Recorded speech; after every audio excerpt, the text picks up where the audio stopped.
வணக்கம். சுப்ரீம் செய்திகளுக்காக இரா செல்வமணி. இலங்கை அரசால் கைது செய்யப்பட்டு விடுவிக்கப்பட்ட காரைக்கால் மீனவர்கள் கவர்னர் கைலாஷ்நாதனை சந்தித்து நன்றி தெரிவித்துக் கொண்டனர். புதுவையில் இடப்பிரச்சனையில் அமைச்சரின் சகோதரியுடன் தகராறு செய்த பாஜக பிரமுகர் மற்றும் அவரது தந்தையை போலீசார் கைது செய்தனர். பள்ளி மாணவனிடம் அவசரம் என உதவி கேட்பது போல் நாடகமாடி நூதன முறையில் ஏமாற்றி 25,000 ரூபாய் மதிப்புடைய விலை உயர்ந்த புதிய சைக்கிளை திருடிச் சென்ற பெண். சிசிடிவி காட்சிகளை கொண்டு போலீசார் தேடி வருகின்றனர். ஆந்திராவிலிருந்து புதுச்சேரிக்கு கஞ்சா கடத்தி வந்த வாலிபரை கைது செய்த போலீசார் அவரிடமிருந்து 1.6 லட்சம் ரூபாய் மதிப்பிலான கஞ்சாவை பறிமுதல் செய்தனர். இனி விரிவான செய்திகள். இலங்கை அரசால் கைது செய்யப்பட்டு விடுவிக்கப்பட்ட காரைக்கால் மீனவர்கள் கவர்னர் கைலாஷ்நாதனை சந்தித்து நன்றி தெரிவித்துக் கொண்டனர். காரைக்கால் மீனவர்கள் உட்பட 13 பேர் இலங்கை கடற்படையால் கைது செய்யப்பட்டு சிறையில் அடைக்கப்பட்டனர். அதில் ஒரு மீனவருக்கு காலில் துப்பாக்கி குண்டு பாய்ந்து காயமடைந்தார். அவருக்கு முழு மருத்துவ சிகிச்சை அளிக்கவும் கைது செய்யப்பட்ட மீனவர்களை உடனடியாக விடுவிப்பதற்கான நடவடிக்கைகளை துரிதப்படுத்தவும் கவர்னரை சந்தித்து கேட்டுக்கொண்டனர். அதன் அடிப்படையில் மத்திய அரசு மேற்கொண்ட துரித நடவடிக்கை காரணமாக மீனவர்கள் விடுவிக்கப்பட்டு விமானம் மூலமாக சென்னை வந்து குண்டடிப்பட்ட மீனவர் சிகிச்சைக்காக சென்னை தனியார் மருத்துவமனையில் அனுமதிக்கப்பட்டார். மற்றவர்கள் சொந்த ஊர் திரும்பினர். மீனவர்களை விடுவிக்க நடவடிக்கை எடுத்த கவர்னர் கைலாஷ்நாதனை மீனவ பஞ்சாயத்து குழுவினர் நேரில் சந்தித்து நன்றி தெரிவித்துக் கொண்டனர்.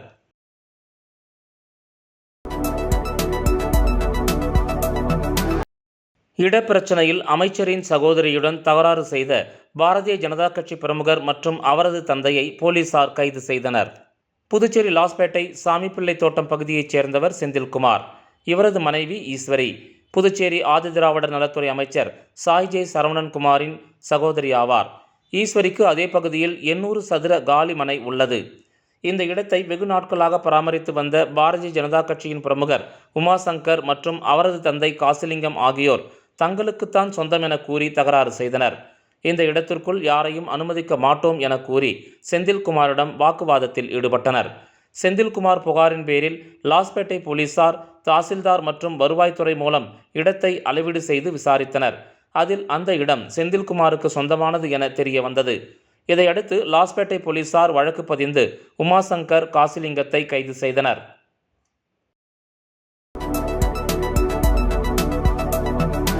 புதுச்சேரியில் பள்ளி மாணவனிடம் அவசரம் என உதவி கேட்பது போல நாடகமாடி நூதன முறையில் ஏமாற்றி 25,000 ரூபாய் மதிப்புடைய விலை உயர்ந்த புதிய சைக்கிளை திருடிச் சென்ற பெண்ணை சிசிடிவி காட்சிகளை கொண்டு போலீசார் தேடி வருகின்றனர்.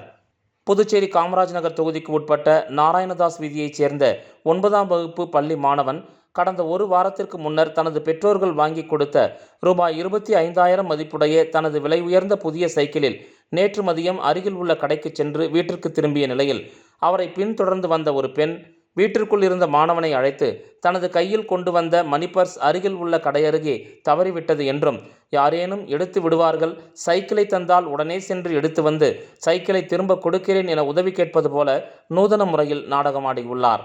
மாணவன் பரத் அவசரம் என உதவி கேட்கிறார் என நம்பி சைக்கிளை கொடுத்து அனுப்பியுள்ளார்.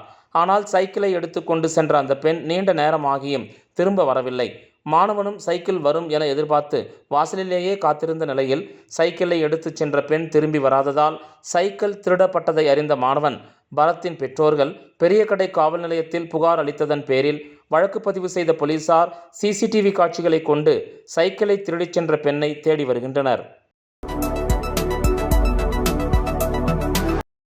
ஆந்திராவிலிருந்து புதுச்சேரிக்கு கஞ்சா கடத்தி வந்த வாலிபரை கைது செய்த போலீசார் அவரிடமிருந்து ரூபாய் 1.6 லட்சம் மதிப்பிலான கஞ்சாவை பறிமுதல் செய்தனர். புதுச்சேரி தற்காலிக பேருந்து நிலையத்தில் போதைப் பொருட்கள் தடுப்பு பிரிவு இன்ஸ்பெக்டர் ரமேஷ் தலைமையிலான போலீசார் ரோந்து பணியில் ஈடுபட்டிருந்தனர். அப்போது போலீசாரை கண்டதும் மர்ம நபர் ஒருவர் திடீரென ஓட்டம் பிடித்தார். உடனே சந்தேகமடைந்த போலீசார் அந்த நபரை விரட்டி பிடித்து அவரது பையில் சோதனையிட்டனர். அப்போது அவரது பையில் 4 கிலோ கஞ்சா மறைத்து வைத்திருந்தது தெரிய வந்தது. இதுகுறித்து போலீசார் விசாரணையில் புதுச்சேரி ஜிஎன் பாளையம் பகுதியைச் சேர்ந்த சித்தானந்தம் என்பதும் ஆந்திராவிலிருந்து கஞ்சா வாங்கி புதுவையில் விற்க எடுத்து வந்ததும் முதற்கட்ட விசாரணையில் தெரிய வந்தது. தொடர்ந்து போலீசார் சித்தானந்தம் மீது வழக்கு பதிந்து கைது செய்து அவரிடமிருந்து ரூபாய் 1.6 லட்சம் மதிப்பிலான கஞ்சாவை பறிமுதல் செய்தனர். பின்னர் சித்தானந்தத்தை நீதிமன்றத்தில் ஆஜர்படுத்தி காலாப்பட்டு மத்திய சிறையில் அடைத்தனர். புதுவை சட்டப்பேரவை கூட்டத்தில் உறுப்பினர்களின் 781 வினாக்களுக்கு விடையளிக்கப்பட்டுள்ளது என பேரவைத் தலைவர் செல்வம் தெரிவித்துள்ளார். இது தொடர்பாக சபாநாயகர் செல்வம் வெளியிட்டுள்ள செய்திக்குறிப்பில், புதுவை சட்டப்பேரவை கூட்டம் மார்ச் 10ஆம் தேதி துணைநிலை ஆளுநர் கைலாஷ்நாதன் உரையோடு தொடங்கியது என்றும், முதலமைச்சர் ரங்கசாமி 2025-2026ஆம் ஆண்டுக்கான பட்ஜெட்டை தாக்கல் செய்தார். அவர் பேரவையில் ஒரு இடைக்கால நிதிநிலை அறிக்கை உள்பட 18வது முறையாக நிதிநிலை அறிக்கை தாக்கல் செய்து சாதனை படைத்துள்ளார் என்றும், கூட்டத்தொடரில் உட்குறியிட்ட வினாக்கள் 579 மற்றும் உட்குறியிடா வினாக்கள் 263 என மொத்தம் 842 வினாக்கள் எம்எல்ஏக்களிடமிருந்து பெறப்பட்டன என்றும், இதில் 541 உட்குறிப்பிட்ட வினாக்களும் 240 உட்குறியிடா வினாக்களும் விடையளிக்கப்பட்டுள்ளன என்றும், ஒரு நிதி மசோதா அறிமுகப்படுத்தப்பட்டு நிறைவேற்றப்பட்டுள்ளது என அச்செய்திக்குறிப்பில் அவர் குறிப்பிட்டுள்ளார். விளம்பர இடைவேளைக்கு பிறகு செய்திகள் தொடரும். தேங்க்யூ. பாருப்பா, பத்மா கை நிறைய புதுசா வளையல் போட்டிருக்கா. அத நீங்க எப்ப பாத்தீங்க? கோயிலுக்கு போனப்ப பார்த்தேன். அப்போ கோவிலுக்கு போனது சாமிய கும்பிட இல்ல. ஏன்பா, ஏன் முன்னாடி வந்து நின்னு சாமி கும்பிட்டா நான் பார்க்க மாட்டேனா? எனக்கும் வேணும் புது வளையல். இப்ப தங்கத்தோட விலை என்னன்னு தெரியுமா? பாரு, ஜோஸ் ஆலுகாஸ்ல இப்போ ஒரு புது ஆஃபர் இருக்கு. தங்க நகைகளின் சேதாரத்தில் பிளாட் 50% தள்ளுபடி. புரிஞ்சுதா? குட். அப்படினா ஜோஸ் ஆலுகாஸ் போலாமா? புதுச்சேரி முத்தியால்பேட்டை ஸ்ரீ லட்சுமி ஹயகிரீவ பெருமாள் திருக்கோயிலில் 10ஆம் வகுப்பு தேர்வு தொடங்கியதை அடுத்து மாணவர்கள் பெற்றோர்களுடன் வந்து 1008 சகஸ்கரநாம அர்ச்சனையில் பங்கேற்றனர். லட்சுமி ஹயகிரிவரின் சகஸ்கரநாம அர்ச்சனை மாணவர்கள் தேர்வில் அதிக மதிப்பெண் பெறுவதற்காக, மேல் படிப்பில் சிறந்து படிப்பதற்காக செய்யப்படுகிறது. இதனையடுத்து புதுச்சேரி முத்தியால்பேட்டை ஸ்ரீ லட்சுமி ஹயகிரிவர் திருக்கோயிலில் 10ஆம் வகுப்பு தேர்வு இன்று தொடங்குவதை அடுத்து மாணவர்கள் பெற்றோர்களுடன் வந்து 1008 சகஸ்கரநாம அர்ச்சனையில் பங்கேற்றனர். மலர்களால் அலங்கரிக்கப்பட்ட ஹயகிரிவர் பெருமாளுக்கு மலர்களால் அர்ச்சனை செய்தவாறு 1008 சகஸ்கரநாம அர்ச்சனை செய்யப்பட்டு மாணவர்களுக்கு பெருமாள் காலடியில் வைக்கப்பட்ட எழுது பொருட்கள் வழங்கப்பட்டது.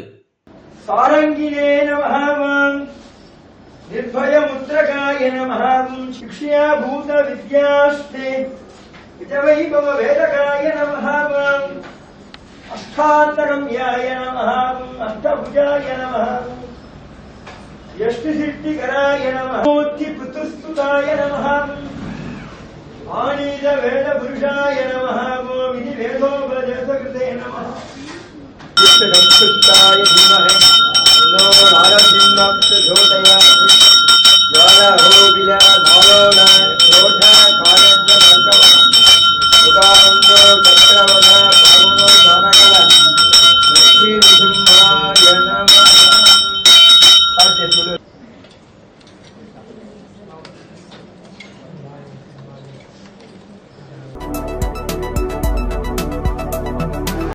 விழுப்புரம் மாவட்டம் கண்டமங்கலத்தில் மின்வாரிய தினக்கூலி ஊழியர் பணியின் போது மின்சாரம் தாக்கி டிரான்ஸ்பார்மரில் உயிருக்கு போராடிய அதிர்ச்சி ஊட்டும் வீடியோ காட்சிகள் வெளியாகியுள்ளது. விழுப்புரம் மாவட்டம் கண்டமங்கலத்தில் இயங்கி வரும் தனியார் திருமண மண்டபத்தின் அருகே உள்ள டிரான்ஸ்பார்மரில் மின்வாரியத்தில் தினக்கூலி ஊழியராக பணியாற்றும் சந்திரசேகர் என்பவர் பராமரிப்பு பணி செய்து கொண்டிருந்தார். அப்போது எதிர்பாராத விதமாக மின்சாரம் தாக்கியதில் மேலிருந்து டிரான்ஸ்பார்மர் மீது குப்புற விழுந்துள்ளார். இதில் மீண்டும் மின்சாரம் தாக்கியதால் உயிருக்கு ஆபத்தான நிலையில் கிடந்துள்ளார். இதனை அவ்வழியாக சென்ற வாகன ஓட்டிகள் இதை பார்த்து அதிர்ச்சி அடைந்து கூச்சலிட்டனர். இச்சம்பவம் குறித்து தகவலறிந்து விரைந்து வந்த சக மின்துறை ஊழியர்கள் மின்சாரத்தை துண்டித்தனர். படுகாயமடைந்த சந்திரசேகரை மீட்டு அரியூரில் உள்ள தனியார் மருத்துவக் கல்லூரி மருத்துவமனையில் அனுமதிக்கப்பட்டு மேல் சிகிச்சைக்காக கடலூரில் உள்ள தனியார் மருத்துவமனையில் அனுமதிக்கப்பட்டு தீவிர சிகிச்சை அளிக்கப்பட்டு வருகிறது. மின்வாரிய தினக்கூலி ஊழியர் மின்சாரம் தாக்கி டிரான்ஸ்பார்மர் மீது உயிருக்கு போராடிய அதிர்ச்சி ஊட்டும் வீடியோ சமூக வலைதளத்தில் வேகமாக பரவி வருகிறது.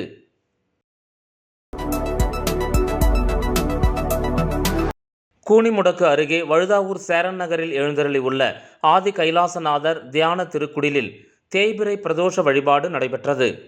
புதுச்சேரி மாநிலம் கூனிமுடக்கிலிருந்து காட்டேரிக்குப்பம் செல்லும் பாதையில் தமிழக பகுதியான வழுதாவூர் சேரன் நகர் பகுதியில் எழுந்தருளியிருக்கும் ஆதி கைலாசநாதர் தியான திருக்குடிலில் நேற்று மாலை தேய்பிறை பிரதோஷ வழிபாடு நடைபெற்றது.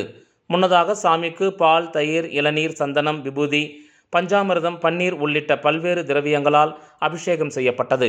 தொடர்ந்து உலக நன்மை வேண்டி நடைபெற்ற கூட்டு வழிபாட்டில் திரளான பக்தர்கள் கலந்து கொண்டனர். இதனைத் தொடர்ந்து சாமிக்கு பூஜைகள் செய்யப்பட்டு மகா தீப ஆராதனை காண்பிக்கப்பட்டது. இதனைத் தொடர்ந்து சிவலிங்கம் சுவாமிக்கு எதிரில் நந்திக்கு பதிலாக அமைந்துள்ள பீடத்தில் பக்தர்கள் அமர்ந்து தியானம் மேற்கொண்டு இறை அருளை பெற்றனர்.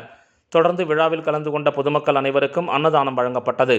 இந்த நிகழ்ச்சிக்கான ஏற்பாட்டினை ஆதி கைலாசநாதர் தியான திருக்குடிலின் நிர்வாக குழுவினர் சிறப்பான முறையில் செய்திருந்தனர். பிரதோஷ வழிபாட்டில் பக்தர்கள் திரளானோர் கலந்து கொண்டு சாமி தரிசனம் செய்தனர். திரிவேணி நகர் அருள்மிகு ஸ்ரீ திரிபுர சுந்தரி உடனுரை ஸ்ரீ திருவேணீஸ்வரர் ஆலயத்தில் தேய்பிறை பிரதோஷ வழிபாடு நடைபெற்றது. புதுச்சேரி மாநிலம் வில்லியனூர் சட்டமன்ற தொகுதிக்கு உட்பட்ட வீமனவெளி திரிவேணி நகர் பகுதியில் அமைந்துள்ள அருள்மிகு ஸ்ரீ திரிபுர சுந்தரி உடனுரை ஸ்ரீ திருவேணீஸ்வரர் ஆலயத்தில் தேய்பிறை பிரதோஷ வழிபாடு நிகழ்ச்சி வெகு சிறப்பாக நடைபெற்றது. முன்னதாக சாமிக்கு பால், தயிர், இளநீர், சந்தனம், விபூதி, பஞ்சாமிர்தம், பன்னீர், பழங்கள், அபிஷேகத்தூள் உள்ளிட்ட பல்வேறு வாசனை திரவியங்களால் அபிஷேகம் செய்யப்பட்டது. இதனைத் தொடர்ந்து சாமிக்கு பூஜைகள் செய்யப்பட்டு மகா தீப ஆராதனை காண்பிக்கப்பட்டது. இதனைத் தொடர்ந்து பிரதோஷ நாயகர் உட்பிரகாரம் வலம் வருதல் நிகழ்ச்சி நடைபெற்றது. இதில் பக்தர்கள் திரளானோர் கலந்து கொண்டு சாமி தரிசனம் செய்தனர். அதனைத் தொடர்ந்து விழாவில் கலந்து கொண்ட பொதுமக்கள் அனைவருக்கும் அன்னதானம் வழங்கப்பட்டது. இந்த நிகழ்ச்சிக்கான ஏற்பாட்டினை அறங்காவலர் குழு மற்றும் திரிவேணி நகர் பக்த அன்பர்கள் சிறப்பான முறையில் செய்திருந்தனர்.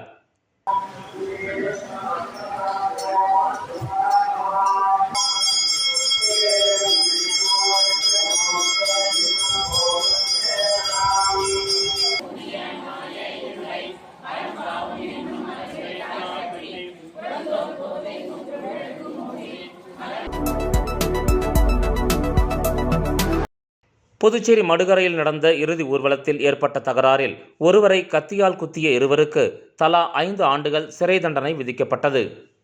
புதுச்சேரி மாநிலம் மடுகரையில் கடந்த 2022ஆம் ஆண்டு நடந்த இறுதி ஊர்வலத்தில் ஏரிப்பாக்கம் புது காலனியைச் சேர்ந்த மதியழகன் என்பவருக்கும் முத்துநகரைச் சேர்ந்த ஐயனார் மகன் தீனதயாளன் என்பவருக்கும் இடையே தகராறு ஏற்பட்டது. அன்று இரவு வீட்டில் இருந்த மதியழகனை தீனதயாளன், அவரது நண்பர் சுதந்திரராஜ் ஆகியோர் கத்தியால் குத்தி கொலை மிரட்டல் விடுத்தனர். இதுகுறித்த புகாரின் பேரில் நெட்டப்பாக்கம் போலீசார் வழக்கு பதிந்து தீனதயாளன், சுதந்திரராஜ் இருவரையும் கைது செய்தனர். இந்த வழக்கு விசாரணை புதுச்சேரி தலைமை குற்றவியல் நீதிமன்றத்தில் நடைபெற்றது. அரசு வழக்கறிஞர் ராஜு வாதாடினார்.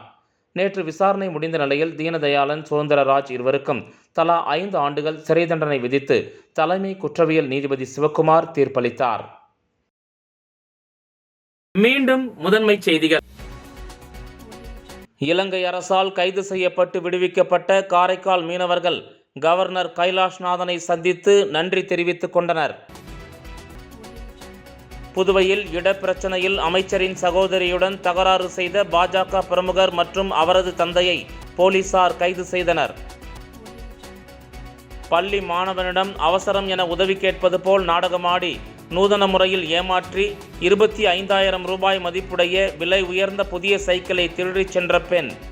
சிசிடிவி காட்சிகளை கொண்டு போலீசார் தேடி வருகின்றனர். ஆந்திராவிலிருந்து புதுச்சேரிக்கு கஞ்சா கடத்தி வந்த வாலிபரை கைது செய்த போலீசார் அவரிடமிருந்து 1.6 லட்சம் ரூபாய் மதிப்பிலான கஞ்சாவை பறிமுதல் செய்தனர். இந்த செய்தி அறிக்கை இத்துடன் நிறைவு பெறுகிறது. வணக்கம்.